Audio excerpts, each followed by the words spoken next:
सुनो मेरी बात, मैं जो अर्ज कर रहा हूं आपसे। अब ये बच्चों को, बच्चा रोया, औरत ने बड़ा आसान सा रास्ता देख लिया है, बच्चा रोया, इसको दे दो मोबाइल, मोबाइल दे दिया, अब माँ भी खुश है और बच्चा भी अपने खुश है। मगर अब ये जो हुआ है इसके बारे में रिसर्च ये है, तहकीक ये है, और वो भी किसकी, WHO ने इसको कहा है कि ये जो औरतें बच्चों को मोबाइल देती हैं रोने पर, 7 साल से नीचे के बच्चे, ये मोबाइल नहीं देनी है, ड्रग्स दे रही हैं, जहर दे रही हैं, जहर। ये बच्चे इनके बड़े बेकार हो जाएंगे। और ये हुआ भी अभी यहां पे कर्नाटक में एक बच्चा पागल हो गया, उससे डॉक्टर ने कहा तेरी मां कहां है, कहने लगे इसी मोबाइल के अंदर है। तेरा बाप कहां है, PUBG के अंदर है। तेरा बहन PUBG के अंदर है। उसकी मां कह रही है मैं तेरी मां हूं मेरे लाल, ये तू क्या कह रहा है। मगर वो 6 साल का बच्चा रोता है और कहता है तू मेरी मां नहीं है, मेरी मां तो वो है जो मेरे साथ रहती है, उसके अंदर है, मेरा मोबाइल मुझे दो। बच्चा रोने लगा, डॉक्टर की आंखों में आंसू आ गए, कहने लगे तुम दोनों मियां बीबी ने अपने बच्चों को बर्बाद कर दिया, तुमने भी वक्त नहीं दिया। घर में आए, अरे मोबाइल को लॉक करके एक तरफ रखो, बच्चों को खिलाने में जो मजा है वो गेम खेलने में मजा है क्या, बताओ मुझे। वो आदमी बेवकूफ क्या समझे, अल्लाह ने क्या कशिश रखी है औलाद में कि बंदा कितना भी थक के घर में आए, जब औलाद उसके सीने से चिपटती है ना तो सारे गम भूल जाता है, सारी तकलीफें भूल जाता है, सारी परेशानियां भूल जाता है। अल्लाह अकबर, जरा गौर करो, ये अल्लाह ने हर बच्चे के अंदर ये बात रखी है, मगर लोगों ने बेवकूफी और अपनी हिमाकत और बदतमीजी से ये शुरू कर दिया। मेरी बहनों ने, अरे जानवर का बच्चा पैदा हुआ, मां को पहचान लिया 5 मिनट के अंदर, मगर इंसान का बच्चा नहीं पहचानता, 10 मिनट नहीं 10 महीने में भी नहीं पहचानता। जो उसे प्यार करती है उसे ही मां समझ लेता है, अगर वो बताए ना तो वो समझे ना। आप देखें ये इंसान के बच्चे में बात है कि जो इसे समझाओगे वो ये समझ जाएगा, उसको तुम नेक बातें बताओगे। सैयदी हुजूर आला हजरत फरमाते हैं कि जब औरत अपने बच्चे को दूध पिलाए और दूध पिलाते पिलाते वो दुरूद भी पढ़े, अल्लाह उसके बच्चे को आशिक रसूल बना देगा, उसके बच्चे को इश्क रसूल अता कर देगा। मगर ये बच्चे पैदा करके जानवरों की तरह छोड़ दिए, उसको मोबाइल देना शुरू कर दिया। मेरी बहन, मेरी बेटी और मेरे दोस्त, मैं तुझसे भी कहता हूं, ये तेरा मोबाइल, ये जो मोबाइल पे तूने 3 घंटे लगाए ना, कभी फेसबुक के गुलाम, मैं तुझसे कह रहा हूं, कभी कब्रिस्तान जाना, अपने अपने अपने बाप अगर तेरा मर गया हो तो उसकी कब्र पे जाना, और अगर वो ना मरा हो तो तेरा दादा मरा होगा तो उस दादा की कब्र पे लेके जाना दुनिया के सबसे बड़े डॉक्टर को, और 10 करोड़ रुपए लेके जाना और डॉक्टर के हाथ में देके कहना मेरे इस दादा को 10 मिनट के लिए, मेरे बाप को, मेरे भाई को 10 मिनट के लिए जिंदा कर दो। उसका बाप भी आ जाएगा, फिर भी 10 मिनट नहीं 10 सेकंड के लिए जिंदा नहीं हो सकता। यानी तेरी जिंदगी, ये जो तेरा फ्री का वो मिल रहा है डेटा, ये डेटा फ्री है, तो क्या तेरी जिंदगी भी फ्री है? ये तूने अपना मोबाइल में लगा दिया, और लगाया किस बात में? गंदी तस्वीरों में, गंदी चीजों में। 12-12 साल के बच्चे मेरी कौम के बर्बाद हो गए, उन्होंने वो देख लिया मोबाइलों में जो उन्हें नहीं देखना चाहिए था। बोलो, छोटे छोटे बच्चे, छोटी छोटी बच्चियां, लड़कियां कॉलेजों में, यहां वहां, मेरी तरफ देखो, मैं पूछना चाहता हूं, एक लड़का मर गया, मरा तो उसका जो सर है वो पूरा उसके रोड के ऊपर बिछ गया, पूरा भेजा भेजा सब निकल गया, और वो था ही नहीं, मतलब चेहरा उसका खत्म हो गया।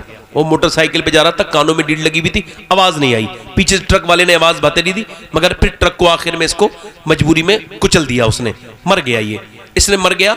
अब इसके जो गाना था उसमें उन लोगों ने हटाया, तो मुसलमान लड़का था, गाना बज रहा था, गाना बजते बजते मर गया, गाना बजते बजते उठेगा, गाना सुनते सुनते उठेगा। जो गंदी तस्वीरें देख के क्या समझते हो आप? ये जो गंदी तस्वीर देखी, आपके ईमान पे फर्क नहीं पड़ा, ईमान होगा तो फर्क पड़ेगा।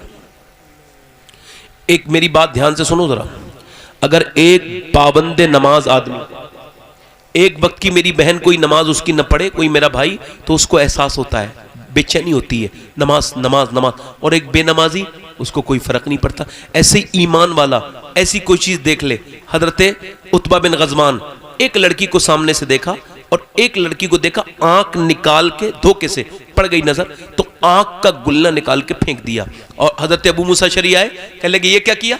इनके मजार पे मैंने हाजिरी की, बसरा में मजार है, उतबा बिन गजवान। पूछा ये क्या किया? कहने लगे यार लोग तुझे पागल कह रहे हैं, तूने आंख निकाल दी अपनी। कहा नहीं, पागल लोगों की वजह से नहीं, अल्लाह की वजह से। कहा क्या हुआ? कहा वो लड़की पे मेरी नजर जब पड़ी ना तो मैंने देखा तो हुजूर की हदीस याद आई, हुजूर फरमाते हैं जो बदनिगाही करेगा ना उसकी आंख में अल्लाह जहन्नम की आग डालेगा। मेरे नबी भी सच्चे हैं, उनका फरमान भी सच्चा है। मुझे जितनी अपने नबी के ऊपर, मेरे आका के ऊपर, हर हुजूर की किसी हदीस में हल्का सा शक करने वाला आदमी मुसलमान नहीं। अब सुनो, वो आंखों में अगर आग डाल दी गई मेरा क्या होगा? बस इसी वजह से रो रहा हूँ। रात को फिल्में, ड्रामे, गंदी फिल्म देख के सोने वाले, ऐसा फितन का दौर आया, हर मोबाइल को गंदा कर दिया इस गंदी औरतों ने, बेहुदा लोगों ने। अब वो आंखें अगर बर्बाद, अच्छा कब्र में आदमी गया मर के और उसकी पूरी जिंदगी की ख्वाहिश थी मदीने वाले को देखूं, जैसी उसने नजर उठाना चाहिए फरिश्ते ने कहा नीचे नजर कर, तू गंदी तस्वीरें देखने का आदी था, तू मुस्तफ़ा को देखने के लायक नहीं है। हजरत अली कहते हैं मैंने अपनी शर्मगाह, अपना प्राइवेट पार्ट भी कभी नहीं देखा। कहा क्यों? का जिन आंखों से हुजूर को देखता था तो शर्म आती थी। अल्लाह, मेरा इमाम तड़प उठा और मेरा इमाम बोला या इलाही रंग लाए जब मेरी बेबाकियां उनकी नीची नीची नजरों की हया का साथ हो। नौजवान मेरे, तुझसे कहता हूं हाथ जोड़ के अपनी जवानी को बचा। तू इस वजह से नहीं है तू गंदी तस्वीरें देखे, तेरी आंखें इस वजह से नहीं, तेरी आंखें तो अल्लाह के दीदार के लिए है, तेरी आंखें तो हुजूर की मोहब्बत के लिए है। तूने ये क्या कर दिया मेरे भाई, मेरे दोस्त? ये तू इससे पलट गया। मगर अब वो माए कहां जो हमें डराए। रात का वक्त है, दिल्ली में एक सैयदजादी औरत रो रही है। अगर कोई सैयद है तो दो चीजें उसके अंदर लाजिम होनी चाहिए, दो सीन, एक सीन सखावत का, एक सीन सजदे का। ये दोनों उसकी विरासत है, उसके अंदर पाई जाएंगी, कंपलसरी होगा। अब वो औरत रात के वक्त में रो रही है, बच्चे ने आंख खुली मां के रोने से, ऐसे नींद में चलते चलते मां के पास पहुंचा, एक झोपड़ी में, और जिसके अंदर एक हल्का सा जो है वो दोनों तरफ को जो है वो मिट्टी की दीवारें बनी थी। दिल्ली में वो औरत रो रही थी। मां से पूछा बेटे ने जाके, अम्मा क्यों रो रही है? सलाम फेरने के बाद बोली बेटे, अभी इसको कहते हैं मोमिना, मोमिना ऐसे कहते हैं, कहते हाथ पे मेरे एक मेरे हाथ में ना अभी एक छुपकली या ऐसी कुछ कीड़ा चढ़ा, मैंने उसको हटा दिया। का फिर मुझे अपनी कब्र याद आई कि आज तो मैंने हटा दिया, कल कब्र में जाऊंगी। और मेरे नबी फरमाते हैं मेरी नज़र में सबसे खतरनाक जगह कब्र है। यानी ये जो मैं तकरीर कर रहा हूँ ये भी एक दिन तख्ते के नीचे होगा, उस कब्र में मेरा जिस्म लगा होगा, ऊपर से तख्ते लगाने वाले, मिट्टी डालने वाले, और मैं तो उजालों का शौकीन हूँ, अंधेरे में मेरी तबीयत घबराती है। अल्लाहु अकबर। उस वक्त में क्या होगा? कभी कीड़ा तुम्हारे ऊपर चढ़ जाए तो क्यों चढ़ता है कीड़ा? मेरे हिसाब से तो इसी वजह से चढ़ता है कि सोचो आज हटा रहे हो, कल क्या करोगे? कल तुम कब्र में जब होगे, जब नाक में और मुंह में कीड़े बेतकल्लुफ होकर चलते हैं, नाक में से घुसते हैं, मुंह में से निकल जाते हैं। मैंने कुछ लोगों की लाशों को देखा, नाक में से निकल के मुंह में से जा रहे हैं, और उसके बाद पेट में सबसे पहले शर्मगाह खाते हैं कीड़े, सबसे पहले शर्मगाह। उस वक्त में क्या होगा? अल्लाहु अकबर। उस्मान ज़ुन्नूरैन, दो नूर वाले, हुजूर ने फरमाया किस किस को इब्राहीम अलैहिस्सलाम का दीदार करना है? लोगों ने कहा हुजूर हम सब देखना चाहते हैं इब्राहीम अलैहिस्सलाम को। का सामने से देखो वो मेरा उस्मान आ रहा है, इसका चेहरा बिल्कुल इब्राहीम अलैहिस्सलाम की तरह है। उस्मान गनी, उस्मान ज़ुन्नूरैन। अल्लाहु अकबर। एक गड्ढे को देख के, गड्ढे को देख के बेहोश हो गए, होश में आए। लोगों ने पूछा हुजूर गड्ढे को देख के बेहोश हो गए? फरमाया नहीं, मैंने उस गड्ढे को देखा, अपनी कब्र याद आई, उस गड्ढे को देख के मैं कब्र की वजह से रोने लगा। आज तुम कब्रों को देख के नहीं रो रहे हो, कितने और कितने गुनाह करके तुम बदलोगे? औरत रो के कहती है मेरे लाल मुझे उसी खौफ है कि कहीं मैं मरूं तो फिर मेरी कब्र में क्या होगा? बेटा छोटा सा आगे बढ़ के बोला अम्मा तू तो बड़ी है, मैं तो बहुत छोटा हूं, मेरे ऊपर क्या होगा? मां ने जब ये कहा ना तो बेटा जो है ना, बेटा रो के बोला अम्मा मैं तो अभी बहुत छोटा हूं, मैं मर गया। तो मां ने कहा सजदे में जा। बेटा सजदे में चला गया। मैं आपको सही बता रहा हूं, 7 साल की उम्र तक अगर अल्लाह ने आपको औलाद दी है, 7 साल की उम्र तक अगर आप नमाज में मस्जिद में चले गए तो उसकी आदत पड़ जाएगी। 7 साल के बाद वो बच्चा अपने बाप को फॉलो नहीं करता है, फिर बाप चाहता है फिर भी बेटा अपने बाप की बात नहीं मानता है। ये उसूल है, इसको ये दुनिया की नई रिसर्च भी इस बात को कहती है। और हजरत अली ने पहले ही फरमाया कि 7 साल तक अपने बच्चों के साथ रहो, उनको टाइम दो, उनको दोस्ती वाला हिसाब करो। अच्छा बाप अगर मस्जिद को जाएगा उसे कहना नहीं पड़ेगा, बेटा खुद ही पीछे चला जाता है। कभी अपने बच्चों के साथ नमाज पढ़ के देखो, तुम्हारा दिल बड़ा खुश होगा। कभी अपनी बेटियों के साथ मेरी बहनें नमाज पढ़े, कभी मेरी बहनें अपने बच्चों के साथ नमाज पढ़े। वो औरत सजदे में जाके बोली, मालिक यहां तक लाना मेरा काम था, यहां से आगे कबूल कर लेना तेरा काम है। मेरा यतीम बच्चा है, मैं बेवा औरत हूं, मेरे बेटे को कबूल कर ले मेरे मालिक। बेवा और रोज रोती थी, रोज बेटे की भी आदत पड़ गई। बेटा जवान हो गया, रात में तहज्जुद की नमाज पढ़ते पढ़ते मां का विसाल हो गया। बेटे का रंग दिल्ली पे चढ़ा, 750 साल हो गए, बेटे का भी विसाल हो गया। मगर दिल्ली में जाके चेक करो, बादशाहों की औरतों की कब्रों के निशान तुमको नहीं मिलेंगे, और किसी भी मुगल शहजादी की कब्र नहीं मिलेगी। मगर जो रात को रोती थी उसका मजार 3 बीघा जमीन में है, और उसके मजार पे हर हफ्ते बुध के दिन मेला लगता है। उसकी उस औरत का नाम सैयदा जुलेखा अलमारूफ माई साहिबा है। करीब में उसके बेटे का भी मजार मौजूद है। बादशाहों की कब्रें ढूंढोगे फिर भी नहीं मिलेंगी, उसके मजार पे रोज मेला लगता है। उसके बेटे का नाम निजामुद्दीन महबूब इलाही है। तो जब मां दिल्ली में सजदा करती है तो बेटा दिल्ली को दिल्ली शरीफ बना देता है। जब मां सजदा करे बेटे के साथ तो बेटा कलियर को कलियर शरीफ बना दे।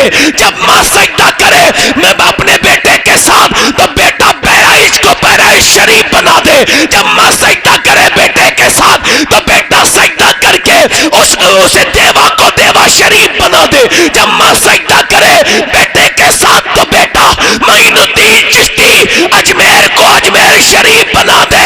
जब मां सजदा करे गीलान में तो बेटा बगदाद को बगदाद शरीफ बनाए। और जब मां मदीने में सजदा करे तो बेटा करबला को करबला शरीफ बना देता है।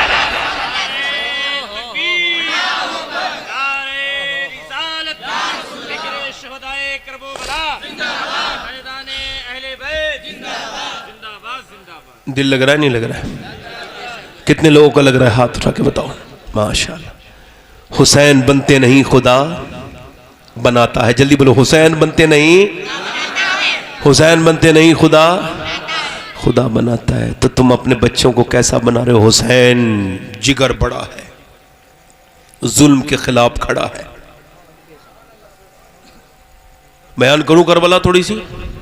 दिल लग रहा नहीं लग रहा है? करबला की बातें आपको याद रखनी चाहिए। हुसैन से यजीद का कोई जाती झगड़ा, यजीद से कोई झगड़ा जाती? भाई यजीद इमाम हुसैन का वोट चाहता था, बेयत। बेयत का मतलब वोट, हम इसे कुछ और माने में लेते हैं। इसका मतलब सीधा सीधा होता है वोट। मेरे हाथ पे बेयत मतलब मैंने यजीद को वोट दे दिया। यही तो वजह है कि आज के यजीद को कोई हुसैनी वोट नहीं देता है। हुसैन का करम है उसको। हुसैन ने फरमाया, मैंने बलीद, यजीद ने कहा हुसैन इब्ने अली से, इब्ने अब्बास से, अब्दुल्ला बिन अब्बास से, अब्दुल्ला बिन जुबैर से और अब्दुल्ला बिन उमर से, इन चारों से मेरी बैत लो। बलीद ने इमाम हुसैन को बुलाया। आप मस्जिद नबवी के इमाम थे। जोर से बोलो, सज्जादा नशीन थे। जोर से बोलो सुभान अल्लाह। बोलो बोलो तो। हाँ, थोड़ी देर और बोलूंगा, दिल लगा के बोलो सुभान अल्लाह। इमाम अली मकाम से उसने कहा आप यजीद की बैत करें। आपने फरमाया मैं बैत नहीं करूंगा यजीद की। भाई छुपके थोड़ी होती है बैत के, रात में तू मुझे बुला रहा है, दिन में इकट्ठा कर। तो यजीद की बातें लोगों को पता ही है, कोई करेगा ही नहीं। तो इमाम हुसैन जब जाने लगे ना, तो वो मरवान का बेटा बैठा था, लांती का बेटा लांती। वो कहने लगा हुसैन को रोको, इन्हें कत्ल कर दो, अगर चले गए तो फिर कभी नहीं मिलेंगे। हुसैन ने पलट के बात सुन ली, पलट के देखा, तू मुझे कत्ल करेगा?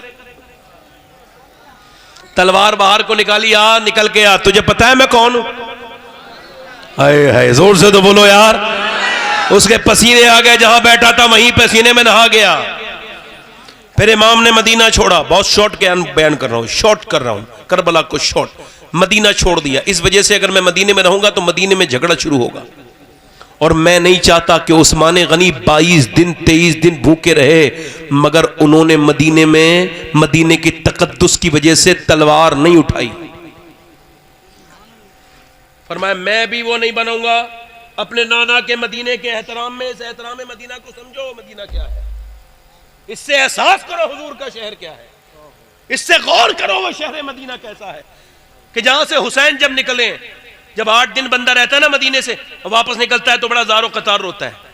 उसका तो कोई है भी नहीं ऐसा वहां पे मामला। मगर मैंने एक साहब से पूछा क्यों रो रहे हो? कहने लगे हुजूर ने ऐसा पाला है कि ऐसा लगता है किसी ने आज तक पाला ही नहीं। 8 दिन जिंदगी के बेहतरीन दिन है, यहां से जाके वही दुनियादारी होगी। मैंने कहा तू तो मेरे भाई सोच, तू तो ऐसे निकला है 8 दिन और अपने घर जा रहा है। और हुसैन इब्ने अली तो यहां पैदा हुए थे। जब वो उन्होंने मदीना छोड़ा होगा, मदीने की दरो दीवार को कैसे देखते होंगे, अपनी माँ की कब्र से कैसे रुखसत हुए होंगे। मेरे हुसैन इमाम अली मकाम जो है वो मदीने से अपने नाना के रोज़े पे हाज़िरी करके अपनी माँ की बारगाह में आखिरी बार, हुसैन आज आखिरी बार जा रहा है, आज के बाद अपनी माँ की कब्र पे नहीं आएगा। आज जब हुसैन अपनी माँ की कब्र से बाहर निकले और पहुँच गए मक्के, मक्के में भी खुतूत आने शुरू हो गए, हुसैन आइए हम यजीद से बचना चाहते हैं, आपके हाथ पे बैत करना चाहते हैं। आपने मुस्लिम बिन नकील को भेजा, शॉर्ट बयान कर रहा हूं, मुस्लिम बिन नकील के हाथ पर तकरीबन 18 या 20 हजार लोगों ने बैत कर ली। उन्होंने खत लिख दिया माहौल अच्छा है आ जाओ हुसैन। इमाम इधर से चले, उधर उबैदुल्लाह बिन जियाद को खबर हुई, यजीद ने उसको भेजा, उन्होंने उसको उनको गिरफ्तार करके और शहीद कर दिया, लटका दिया कूफे के बाजार में। और जब लटकी हुई लाश थी हजरत मुस्लिम बिन नकील, हजरत अकील के बेटे, हजरत अली के भाई के बेटे, वो लटके हुई थी उनकी लाश। तो हजरत सैयदना इमाम हुसैन को एक शायर मिला और जाके बोला हुसैन न जाओ करबला, न जाओ कूफे। का क्या हुआ? का कूफे वालों ने आपके भाई को धोखा दिया है और उनकी लाश को कत्ल करके लटका दिया गया है। हुसैन ने फरमाया तूने मेरे भाई मुस्लिम को कैसा देखा? का लटका हुआ देखा, का झुका हुआ तो नहीं देखा? का नहीं, का तो फिर हुसैन भी जाके लटक जाएगा, झुकेगा नहीं।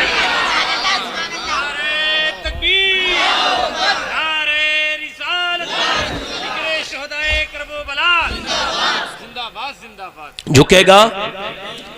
झुकेगा? हुसैन करबला के मैदान में गए और सुनो, जब आप रास्ते में चलते गए तो आपको रोक लिया गया, हुर ने रोका, हुर बिन रियाही। ये हुर कौन है? वही जो बाद में हुसैन के समझ रहे हो? 3 नमाजें पढ़ी हैं इसने इमाम हुसैन के पीछे। उसके बाद सुनो, सैयदा ज़ैनब से तवज्जो करना, सैयदा ज़ैनब ने इमाम हुसैन से कहा ए हुसैन सब रोक नहीं रहे, आप रुके क्यों नहीं? और करबला में आके क्यों रुके हैं? आप रुक जाते, सब रोक रहे थे, मदीने में रोक रहे थे, मक्के में लोग रोक रहे थे, आप क्यों नहीं रुके? तो आपने फरमाया मैं रुक जाता, मेरी बहन मैंने ख्वाब में अपने नाना को देखा और नाना ने फरमाया हुसैन तुमने रुकना नहीं है, क्योंकि अगर तुम आज पीछे हट गए तो यजीद और दुनिया में आएंगे, तो उनके लिए कोई नमूना तुम्हें बनना है, तुम्हें जाके उस जुल्म के खिलाफ खड़ा होना है। अगर तुम आज नहीं गए, हुसैन करना शहीद होता तो आज घर घर यजीद होता, आज घर घर। हुसैन ने फरमाया मैं जा रहा हूं। जब मोहनदास करमचंद गांधी जी जिनकी नोट पे तस्वीर आती है, तवज्जो है कि नहीं है? गांधी जी ने पूछा ब्रिटिश एम्पायर के खिलाफ जा रहे हो, क्या है आपके पास? इतना आपके पास ना तो कोई इतने आपके पास सामान है, ना ऐसी जंग के सामान है, आपके पास ये चरखा है और ये आपके हाथ में लाठी, इससे क्या होगा? कहने लगे मेरा दिल भी नहीं करता था, मुझे भी हिम्मत नहीं थी। का फिर मैंने नेल्सन मंडेला को पढ़ा और नेल्सन मंडेला की किताब में मैंने हुसैन इब्ने अली को पढ़ा कि 72 खड़े हुए थे एक जालिम हाकिम के खिलाफ, तो 22,000 उसकी फौज थी, मगर 22,000 का नामो निशान करबला से मिट गया। 72 के खेमे अब भी करबला में लगे हुए हैं।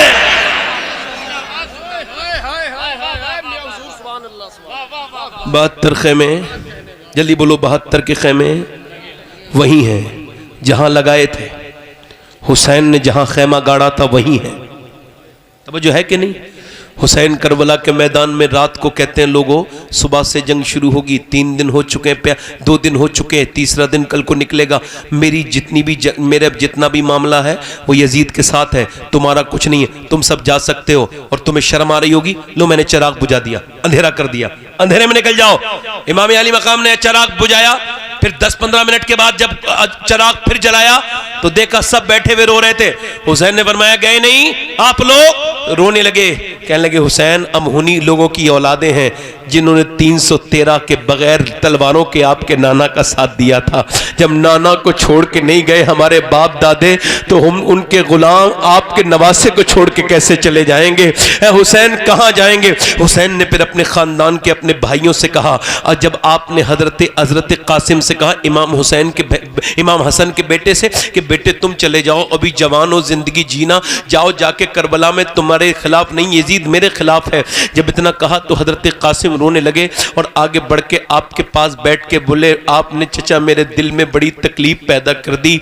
आपने ये सोच कैसे लिया कि हसन का बेटा हुसैन को छोड़ के चला जाएगा? जब तक मैं जिंदा हूं आपके ऊपर कोई आंच नहीं आ सकती, पहले मैं शहीद हूं। और तवज्जो करो,